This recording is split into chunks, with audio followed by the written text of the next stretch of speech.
The night sky over Doha was supposed to be calm, lit only by the shimmering city lights reflecting off the glass towers of West Bay. But that calm was shattered in an instant. Suddenly, the sound of a thunderous explosion ripped through the air, echoing across neighborhoods, shaking buildings, and sending people scrambling for cover. Smoke rose violently into the pale blue sky, drifting above Al Wahda arches and the Pearl Gateway towers. Phones were pulled out, voices trembled, and chaos unfolded in real time. This was not just any explosion. This was an unprecedented strike by Israel, targeting Hamas leadership right in the heart of Qatar. Witnesses say the first moments were surreal. One social media video, later geolocated by CNN, shows a man sprinting down a crowded street, his camera bouncing, his breath short, as he screamed, "Oh my God, oh my God," while behind him a column of thick gray smoke billowed upward. Cars were abandoned in the middle of intersections as terrified civilians fled, unsure if more attacks were coming. The blasts rattled not just buildings, but the very idea of Doha as a safe diplomatic hub in the region. For decades, Qatar has played host to Hamas political leaders, often positioning itself as a mediator in Middle East conflicts. Negotiators for the group were reportedly in Doha at the time of the strike. A senior Hamas official later confirmed to CNN that their negotiators were indeed the target of Israel's attack. This was the first time Israel had ever carried out an operation on Qatari soil, making the night's events not just shocking, but historic. As details began to emerge, Israeli Prime Minister Benjamin Netanyahu wasted no time in framing the operation as wholly independent. His office released a statement saying, "Israel initiated it, Israel conducted it, and Israel takes full responsibility." The language was blunt, deliberate, and defiant. Israel was not hiding behind any alliances or partners. It wanted the world to know this was its move alone. But behind the scenes, sources confirmed to CNN that the United States had been informed in advance. An Israeli official stated that Washington was told before the strike took place, though the White House and State Department have not yet publicly commented. That revelation immediately raised questions. If the U.S. was aware, did it quietly approve, or did it merely receive the information as a courtesy? And what might this mean for Qatar's relationship with Washington? The response from Doha was immediate and furious.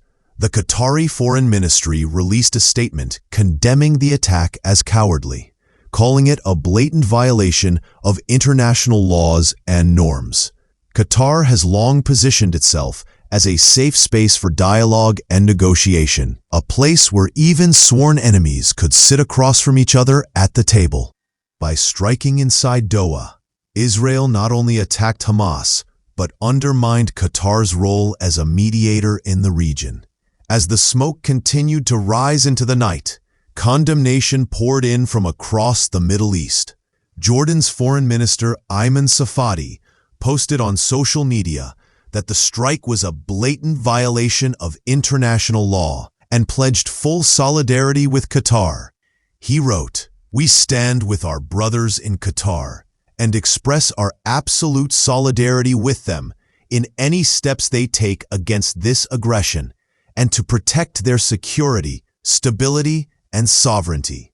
His words carried a sharp warning to Israel and a rallying call for regional unity. Safadi went further, accusing Israel of continuing its aggression, its brutal wars, and its violations of international law, warning that Israel's actions threaten not only regional, but also international peace and security. He called on the United Nations Security Council to take necessary steps to deter Israel and curb its aggression. On the ground in Doha, the images were jarring. Families rushed into underground parking garages seeking shelter as news of the strike spread like wildfire across WhatsApp groups and local news alerts. Parents clutched their children tightly, shopkeepers quickly shuttered their businesses, and entire neighborhoods pulsed with fear. For many, the sight of smoke rising near landmarks like Al Wada Arches and the Pearl Gateway Towers was deeply unsettling. A reminder that even wealthy, modern Doha was not immune from the violence of regional conflict. International analysts have quickly noted the unprecedented nature of this attack. Qatar has been, for years, a neutral host for Hamas's political bureau, providing offices and accommodations, while simultaneously maintaining close ties with the United States and hosting the largest U.S. military base in the Middle East, Al Udeid Air Base. By striking in Qatar, Israel has essentially sent a message not only to Hamas, but also to Doha, and by extension, Washington. Nowhere is off-limits. For Hamas, the strike is a direct challenge at the negotiating table. If the group's negotiators were indeed the targets, Israel is effectively attempting to decapitate its political wing, disrupting talks and sending a signal that no safe haven exists, even for political operatives. A Hamas spokesman speaking to CNN confirmed their negotiators were targeted and accused Israel of sabotaging all diplomatic channels for peace. Meanwhile, global powers are scrambling to assess the fallout. If Qatar decides to retaliate, whether diplomatically or economically, the fragile balance in the region could tip dramatically. Already, voices in Doha are calling this not only an attack on Hamas, but on Qatari sovereignty itself. The anger is palpable, and the sense of violation profound. Back in Israel, the government is standing firm. Netanyahu's bold declaration that the operation was solely Israel's responsibility indicates confidence, but also risk. Such direct strikes on foreign soil could invite not just criticism, but retaliation and potentially escalate into broader conflict.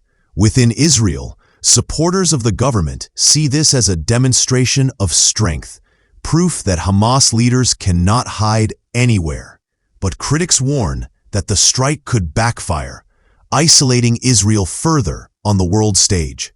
As night turned to dawn in Doha, the skyline still bore the scars of the attack. Gray plumes of smoke lingered, mixing with the early morning haze. The streets, once bustling, remained eerily quiet, with police blockades and emergency crews scattered around impacted areas. Social media feeds filled with videos of the blasts, voices trembling, people running, smoke towering above the city. The fear and confusion were undeniable, but so too was the anger. Anger directed not just at Israel, but at the sense that Qatar's neutrality had been shattered. The world now waits to see what comes next. Will Qatar take direct action against Israel, or will it rely on international institutions to press its case? Will the United States step in to mediate, given its ties to both Israel and Qatar? Or will Washington remain silent?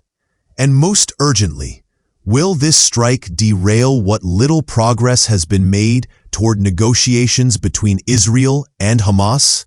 What is clear tonight is that the Middle East has entered uncharted territory. For the first time, Israel has struck in Qatar, targeting Hamas leaders at the very heart of Doha. Smoke, fear, anger, and uncertainty now hang over the city, and the region watches closely, bracing for what may follow.